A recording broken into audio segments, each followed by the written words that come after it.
What is up, my movie-loving friends? My name is Gilbert Ybarra, and welcome back to the Attic Review. Today's episode of Tar, I want to talk about the evil shenanigans going on in The Monkey. Wait! We have been chosen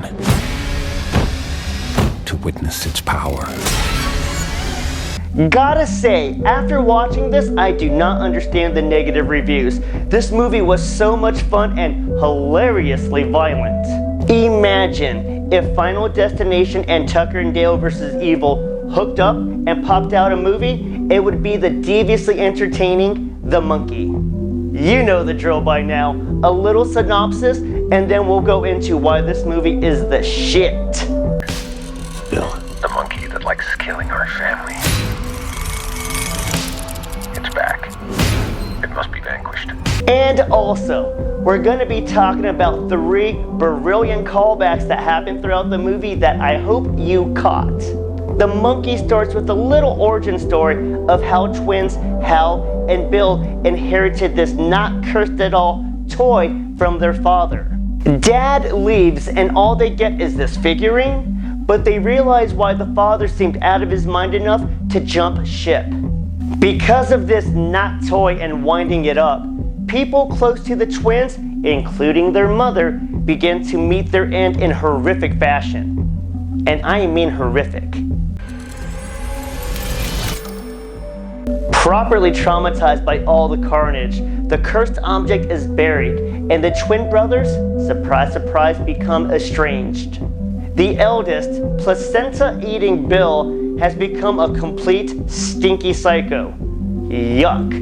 And shy guy Hal is trying to be close at a safe distance with his estranged son Petey, who he gets to see once a year. But 25 years after burying that evil monkey, evil deaths start popping off again. Starting with poor Aunt Ida, and Hal thinks that his evil brother is behind all this. And psst, spoiler, he is. From there, the power of that funky monkey is set loose on the town, and only Hal can contain its madness. And that's pretty much the summary. I love that the premise is that simple. No need for unnecessary origins, just straight to the mayhem. So why is this movie so lovable and rewatchable? Well, besides the obvious eye candy that is my man crush Theo James. Damn, I love that dude. But writer-director Osgood Perkins delivers uncanny laughs along with hysterical, untimely deaths. And Osgood also treats us with an unforgettable cameo as Uncle Chip. The movie is stupidly gory, but the way that Osgood inserts his dark humor or overly dramatic music when something awful happens is brilliant. We've been trained by Final Destination in the art of watching death set its trap, but this felt different. Death in Final Destination seemed more cold and calculated. Here, though, death is having way too much fun with its victims and the way that they are exiting the planet.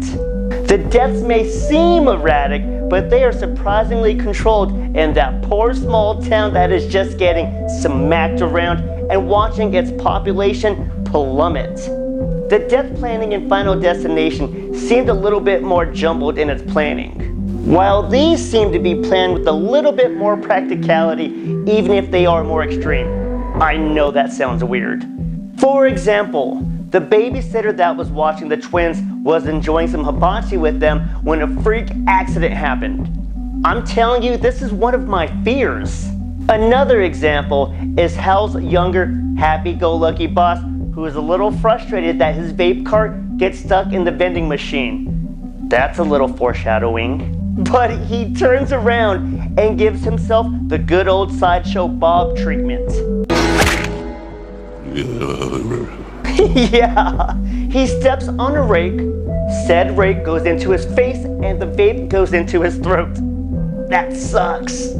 Check out Corey here from Halloween Ends, as he is forced to deep throat a whole hive of pissed off wasps in this hysterical death scene. And it seems random as hell, but I am telling you, it is oddly organic. But it wasn't just a mouthful of demon insects. It was Hal's reaction to the whole shebang. Never knew that my boy Theo was naturally funny like this. I knew there was more to Theo James than just that handsome mug of his. This dude has been one of my favorite actors and proved it even more with this performance as those polar opposite twins. Shy, vulnerable, but a natural protector seems more like the Theo that I know and love. But him playing Bill really made me appreciate his range of acting. Bill is an unapologetic bully and becomes worse with the death of their mother.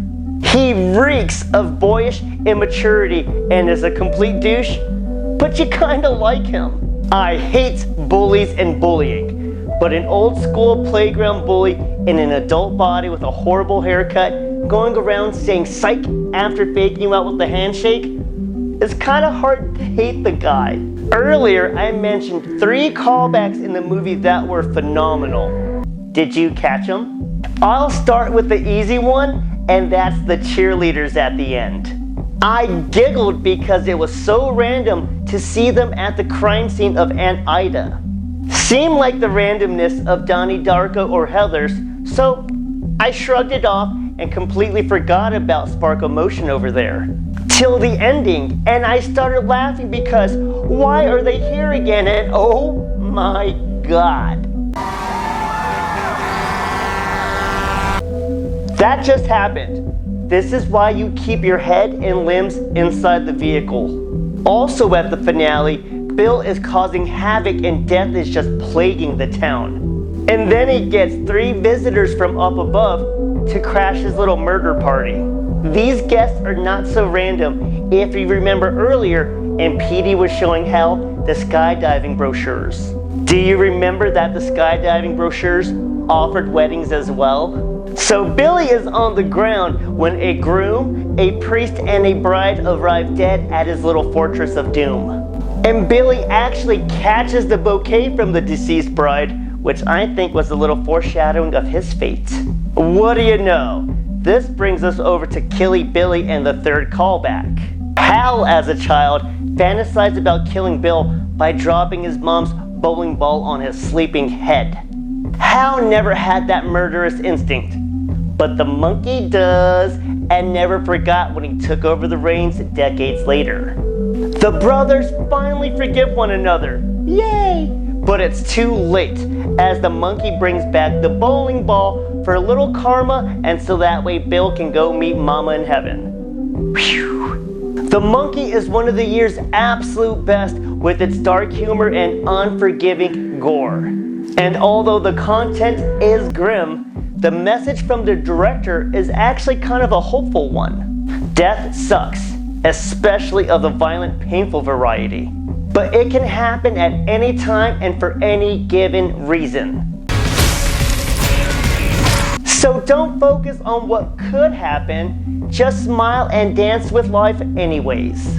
And that's it for today's episode of Tar and why The Monkey needs to be praised as one of the year's best. With its dark humor and unflinching death scenes, I hope you love this one as much as I do, and thank you so much for listening to all my rants and raves. It has been an absolute pleasure. Please like, comment, share your thoughts, follow, subscribe, and tell some friends about the channel. My name is Gilbert Ybarra, and thank you so much for watching the Addict Review. Smile, Tiger.